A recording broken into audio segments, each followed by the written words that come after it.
It's not real hard to install the tools, technology, and it's not. But when you sit down and prioritize risk and you begin looking at vulnerability management tools and you start putting together programs to begin assessing and mitigating that risk, it's important to understand that process.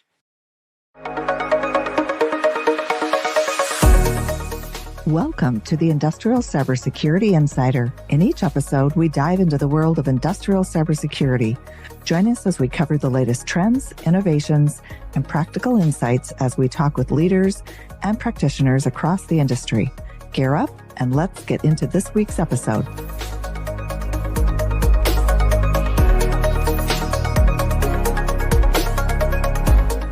Hi, I'm Dino. And I'm Craig Duckworth. And today we're going to be talking about a subject that's really important to all of us as practitioners. When we go into the field, Dino, I want to talk about our ability to get data from industrial tools that we can use for projects that we're working on, that we're doing. The client should be providing us for an overall project health of their environment. Yeah, it gets back to the true spirit of IT OT convergence, right? Something that we hear a lot about, and the question is, should it really be in practice, right? And when we say be in practice, are the tools that are being chosen for assisting with cybersecurity in the OT environment? One, what role does OT playing in the decision-making process and gaining access to the information that those tools are collecting within that industrial environment for a couple of different reasons. One is really to try to true up that asset inventory. Are you really getting the visibility that you should be getting, right? Because IT's perception of what that collection looks like and what OT's perception of what that looks like, it doesn't match up. And the reason why we recognize this as a disconnect is because an organization like ours, Design Group, is working in your manufacturing environments, right? We build plants, we implement machine centers, we do control system work, we build the infrastructure in that arena. And a lot of times we find clients have purchased an OT cybersecurity tool, and yet none of the information that those tools are collecting is being presented to the folks that are out there working on your plant floor, working around these control systems. Well, so if I take a step back from that and I play devil's advocate, I think I know the answer, but who is keeping that data? Where is the data going? And why are we as recipients of that work or practitioners being tasked to deliver a project in the environment? Why is it not being provided to us? What are we seeing that's keeping that from us? Yeah. Well, there's probably a few different reasons why that's happening. One is, my guess is IT still has a fair amount of unfamiliarity of exactly what's going on inside that plant and what those assets are and where they are. That's one. Two, IT probably doesn't really know, outside of threat hunting, right, which is probably all they're really thinking about is threat hunting, is what are the vulnerability and risk, of which there's a lot of them, right? When you get OT assets been on the plant floor for decades and they recognize you can't just patch things, but they're not really putting together a plan on how to improve. Because if they were, they would not only be working with the plant teams, but also the ecosystem and of partners, OEMs, system integrators, third parties that are also working in their plants, right? That should be, back to your statement, the recipients of this information. Again, 85% of the data that's being collected by these OT IDS platforms is for the OT people to take action on, right? And so if we're in there designing and implementing a new packaging line for you, then we should have access to playbooks that you've developed, reporting that you develop, a fair understanding of your current cybersecurity posture that you have, right? What's prioritizing? What are you prioritizing in there? So that it's a collaborative relationship between the IT team, who's probably chosen this tool, and the OT teams that are out there actually putting their hands on these control systems. right? And that's the disconnect. Again, getting back to IT/OT convergence, are you really doing it in the spirit and the truest sense, or the whole reason why you picked an OT IDS platform? And if OT didn't participate at any level in that decision-making process, then they're probably not going to work with you, or at least not well. And we see that, right? I mean, we've got partners that sell these technologies that are working with very large clients, and we were also working in there on those clients in their manufacturing environment, and they're not able to deliver their technology further and deeper and wider into these industrial environments because they can't get past the OT teams because they're not working with them. Yep. And I can see when I think of the projects that we do on a daily basis, and I think of the clients that we work with, the benefit to us as a control systems integration team, as an AEC organization, how that data would benefit us and the client to provide that to us on a project. It's going to make the project go smoother. It's going to provide relevant information around the environment that we're going into to make sure that we can safely and efficiently put the equipment in. So there's a lot of reasons that I think that it makes sense for that collaboration spirit that you're talking about to bring that data to the partner that's helping you on that project. Well, and to be quite frank, if they're not sharing and they're not supporting, or let's say they haven't chosen a tool, they don't even have anything, which there's a lot of clients that haven't done anything. We're bringing our own set of tools, right? So we can be successful in there, which is the next step in this journey, is that the industrial ecosystem, these OT collaborators, which is your OEMs and your system integrators and your local process engineering teams, plant teams, they're just going to go down their own path, be successful, right? Because they know that we all understand that we have to improve our cybersecurity posture. We have to get better from an OT perspective in providing cyber ready, cyber safe technologies within these environments. And so if IT is going to stay at the periphery and not engage, then we will go on the journey without them. And then you'll end up with multiple tools in your environment. Potentially, IT will pick a tool, OT is going to pick a tool. This plant's going to pick that tool. That plant's going to pick that tool. That OEM is going to come in with this. That SI is going to come in with this. And then you end up with a splattering of different technologies, like we've seen with remote access, right? We've seen that with remote access in these environments where there's no standardization. And so the teams bring whatever they need to the table to be successful. And so the question for CIOs and CISOs is, how are you going to change this perspective? Right? How are you going to get your organization more in tune and ingrained in what's going on with your plants? And more importantly, who are the plants working with? Well, part of it, and again, my view on this is there's a disconnect there. You have a CISO or a CIO or someone that's maybe they're responsible for that, but they really don't have the expertise or the skill sets to manage that, or they're not familiar with the plant environment or the industrial control area or the tools and technology that they are leveraging may not be the right tools and technologies that are OT centric for that environment to give us or give someone that data. Maybe they just don't know. Well, the question is, it's still oil and water, right, between IT and OT? Are you still in that mindset? When we see that, right? I mean, we see organizations that they don't play well together, and there's resource constraints. The IT team, quite frankly, doesn't have enough people. If you've got 20, 30, 50, 100 plants in your fleet, to be able to have an organization broad enough to be able to really understand that all of your plants are not the same. They're not set up the same. They got different automation technologies. Their network infrastructure was set up in various ways, with no intended strategy. And we know this because one of the things we go looking for when we first engage is, show me your documentation. Show me your high-level network design. Show me your network design. Show me the architecture. And that stuff is, if they either don't have it or what they have is wrong. And so we're marking a lot of it up. So there's a lot of unknowns, right? And I think IT they just don't want to fight that battle, because you'd have to have people living and breathing and working that plant on a pretty regular, consistent basis, right? What do we say? You got to think global, but you got to act local, right? And the only way you can act local is you got to work with those folks that are in those plants every day, all day, making that place run. who are in the best, they're the ones that are in the best spot, in the best position to describe how this place is set up and how it works and what's in place and who's there to help them. When does this vendor come in? When does that vendor come in? How does that machine work? What are we doing this month in regards to our maintenance schedules and downtimes that we're working on?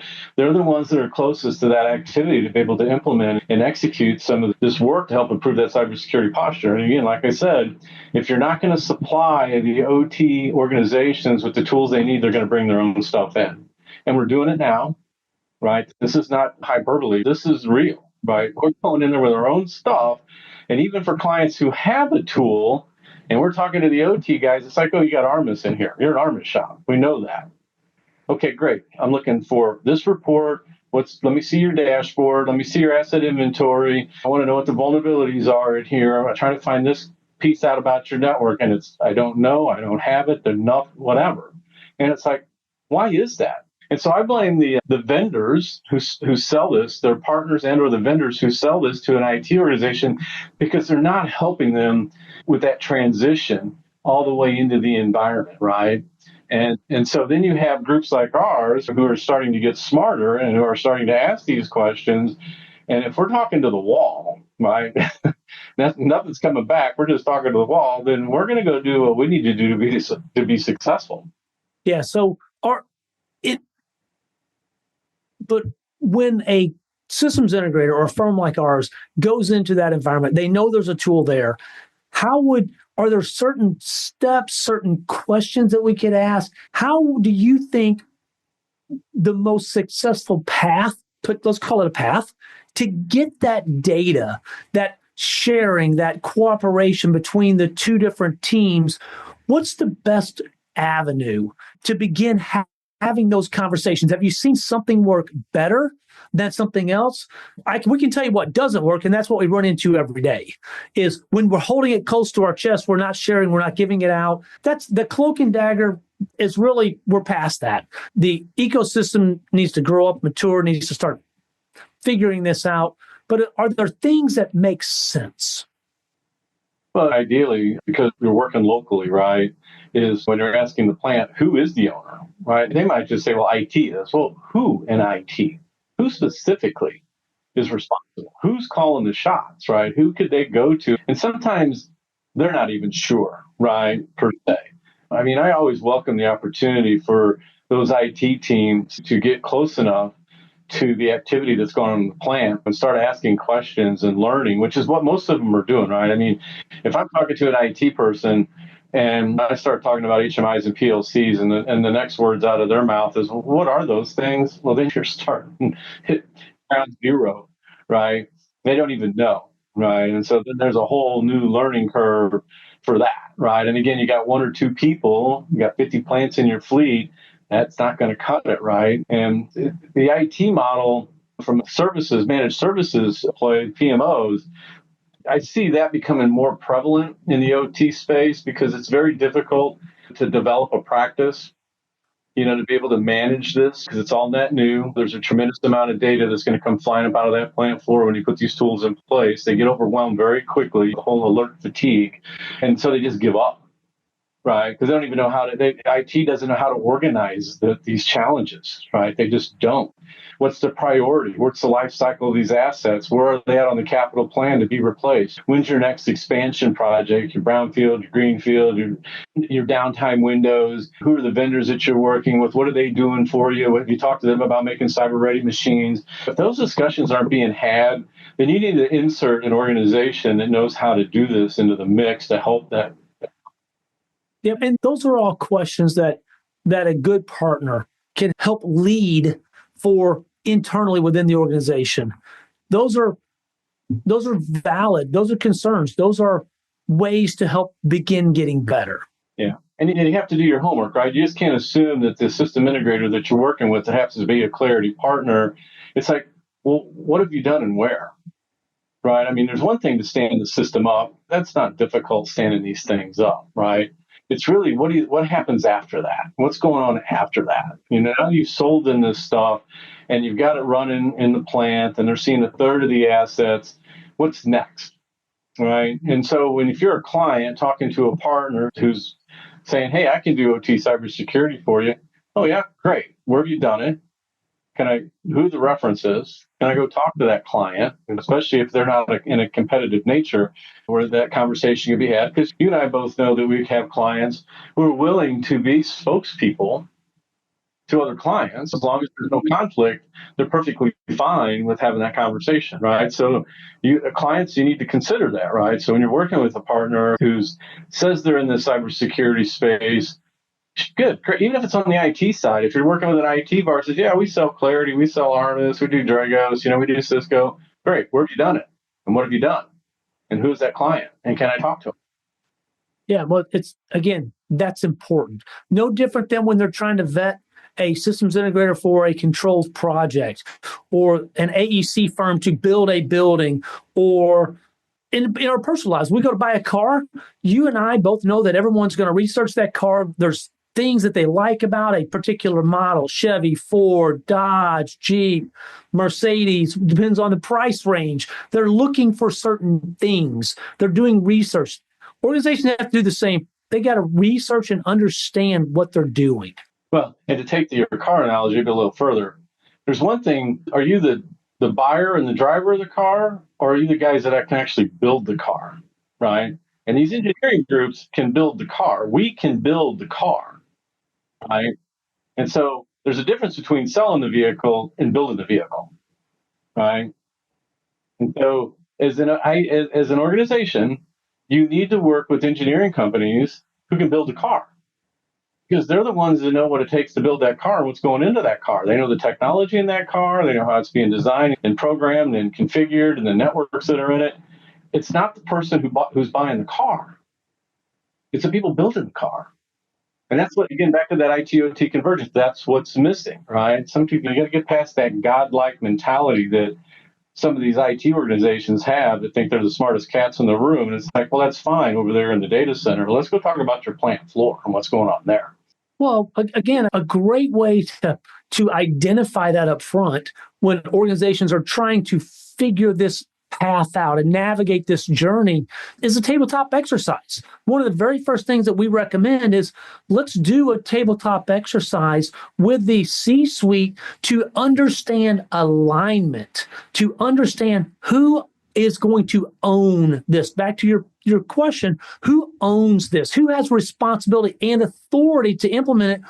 Walk the plant floor with those individuals and open a panel with the plant manager or the controls engineer and say, okay, these are the assets that we want to talk about. These PLCs, these drives, this HMI, these IOs, and help them understand this is not about the PCs and about the laptops in the IT environment. We are talking specifically about industrial control networks and assets that are out here on the floor and how they are connected to the enterprise and the value of the data that comes up.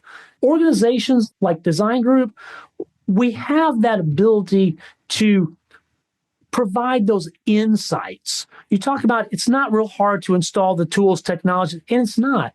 But when you sit down and prioritize risk and you begin looking at vulnerability management tools and you start putting together programs to begin assessing and mitigating that risk, it's important to understand that process. There's understanding, but more importantly, who's that asset owner going to be most comfortable with and having that conversation with? I think we know the answer to that. Who's credible, who's accountable, and who is a plant manager and his or her staff that's out there helping them run that plant day in and day out? Who are they going to feel more comfortable with when they're in there talking about their control systems? And it's not necessarily going to be some IT person that shows up maybe once a year or every other year and just touches pieces of the network. And maybe there's been some bad experiences because things that IT have done, like with firewalls or pushing patches or making configuration changes or doing denial of service attacks while they're doing port scans and things of that, net scans and that type of activity that's been disruptive. and pen testing, things that they've witnessed that the plant's like, why am I going to let you come down here and try to help me with something? Because every time you show up, you just create headaches for me. Yeah. My project gets delayed. My project costs twice as much money. My plant went down. I lost my production for 30 minutes or a day or two or whatever, a couple hours.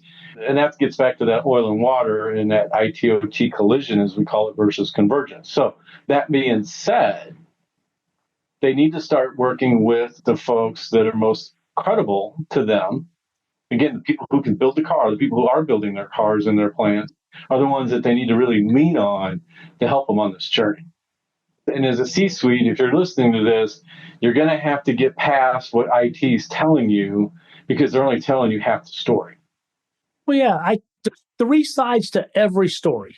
There's my side, there's your side, and somewhere woven intricately in the middle is the truth that has pieces of both sides. But at the end of the day, it's not one side. There's not a silver bullet.